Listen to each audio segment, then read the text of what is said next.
So welcome to Module 2, which is identifying your confidence weak spots. And at the first module, we did look at changing direction so you could become your more authentic self, loving who you be, and changing direction of the way you choose to live and love yourself so that you can really enjoy walking towards your dreams. But what we want to look at in this module is actually understanding where the confidence weak spots actually come from to start with, because often people try to do mind over matter. I'm not going to have a negative thought, I'm going to deal with this, I'm going to be confident. Whereas in fact, there is this, in our emotions that we have an attack on our confidence. And so I want to take you through just two models that are really helpful in giving you the knowledge and understanding of where this shaking of your confidence comes from, where your weak spot is, so that you can find your personal weak spot and deal with it. We're not going to deal with it in this module, we're going to identify it in the next module. I don't want to whet your appetite too much, but the next module is fabulous because we're going to actually deal with this confidence weak spot once and for all. So where does it come from? I'm going to tell you the story of a fellow called Erickson, and he developed a model based on different ages and stages of our lives. And what happens is there are different emotions that are built in as we grow through the different stages of life. And the first stage is learning trust instead of anxiety. The second stage, which is around about 2 years, is competency instead of shame. I'm going to give you an example. And here's a common scenario. A mum is coming back to the house loaded with shopping with a wee toddler to hand, but she's running late to get to school. And she's got a 6-year-old she's got to pick up, and she's obviously under a lot of pressure. She comes rushing in the house, dumps the shopping, is about to turn around to go to the car, and the wee toddler goes, "I've wet myself," or "I've got a wet nappy," or something. And the mother turns around and she's obviously under pressure and she says, oh, that's stupid, oh, that's silly. Oh, and just makes it, but she's obviously, her frustration comes out. Now for that child is, from the moment you're born, we all video record everything going on. The child doesn't understand the mother's absolutely stressed out to her bones. But does a child love the mother? Of course she does. Is a child not loved? Of course the child isn't. But for the child, the child absorbs and videos the tone of voice, the feelings that are going on around this situation, but doesn't understand the context. The mother then whips the nappy off, gets off to school, meets other parents, and before she's back at the house, she's happy as Larry, everything's relaxed and the kids are playing and she's gone on to get the tea ready. Meanwhile, that wee child has got a little crack right in that building, that emotional block. And there's a little crack where the feelings are in, that feeling's in there. And this happens to all of us throughout life, and I've got fantastic news for you. All of us are cracked to bits. So the cracks don't actually matter. But what's really helpful about Erickson's model is that when our stack comes under pressure, for example, you have to stand in front of your team and present a project. It could be, for example, that you have to, your husband's invited people around for dinner, or you're having a special meal and you're trying out a new recipe and you're feeling under pressure because you want it all to work. It could be you're going to a coffee morning, or you're going to a new class at the health club and you're just feeling under pressure about, how am I going to go on with people? How's it going to work out? The moment your stack comes under pressure, wherever your crack is deepest, that is where your emotional response will come from, and that's what affects your confidence. Let's give an example. And this is highlighted in this next model, the triangle of insight. You've gone out to a restaurant, and so out here is an event. You're in a restaurant and you're wanting to get the waiter's attention. So you get your hand up and you're trying to get the waiter's attention. Everybody else is getting the waiter except you. I've been there. And you find yourself with your hand up and suddenly people are looking at you, other customers, so you put your hand in your hair as if you were actually not trying to get the waiter at all. This is me merely just putting my hair behind my ears. But the outside event in here in our emotions triggers a feeling. What might that feeling be?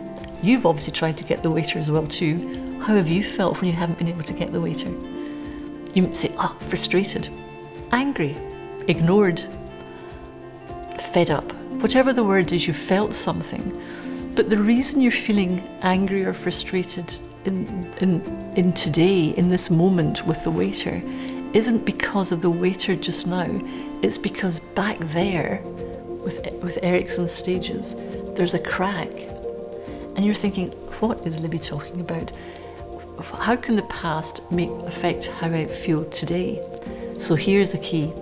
I'm going to ask you a question. I want you to think of a situation in the past couple of months where something has happened. It could be you've come out of a meeting that's not gone well, you've been rejected for a job.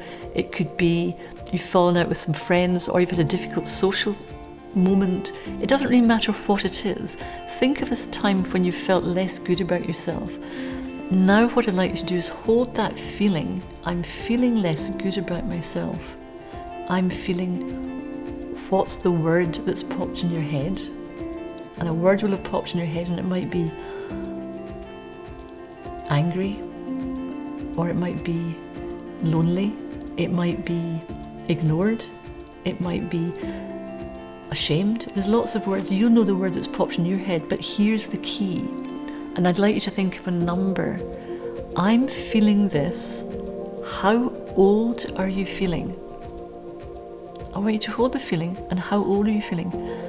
And you'll find that a number will pop in your head. It might be, I feel like I'm 6, or I feel like I'm 13, I feel like I'm back in school, or whatever. But that will give you an indication of where your crack was deepest.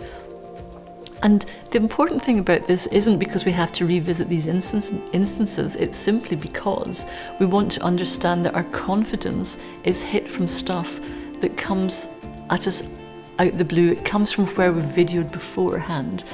And on a practical example, I remember chatting with a fellow who was leading his team into some new projects. He had to give a presentation to the people at work. And when he was standing in front of them, as he was talking, giving his project, 2 of the guys turned to each other and put their hands on, and it looked as if they were laughing at him. Now, in fact, they were talking about something totally different, but he felt the outside event of them looking like that triggered in him a video replay, and he felt like he was 5 and he was having a bad time at school with some people who were laughing at him.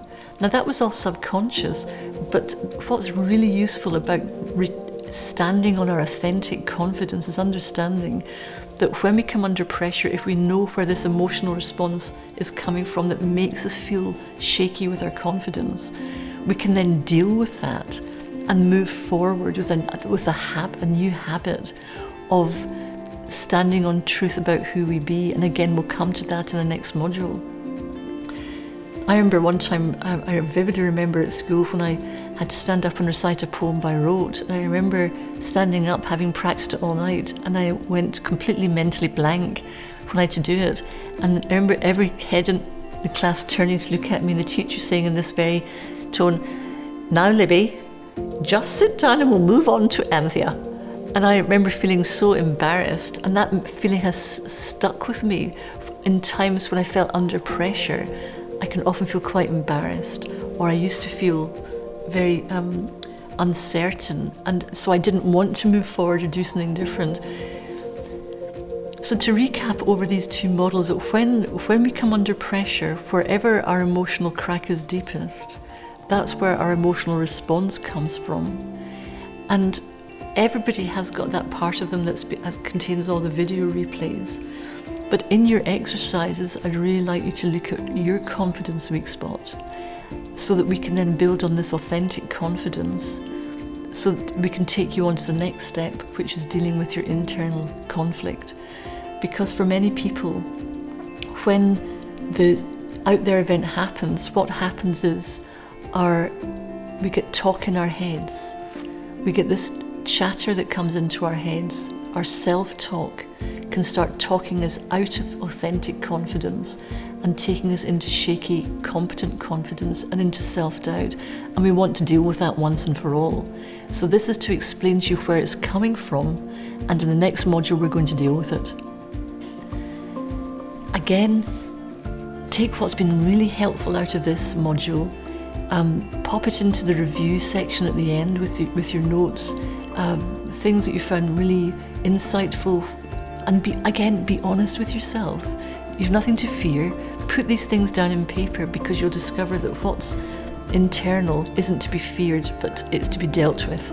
And that's a new habit that you're building in, is to look at something and deal with it. So really look forward to seeing you for this fabulous solution to dealing with the emotional, the confidence weak spots and these emotional things that sometimes throw us a curveball. And see you for Module 3.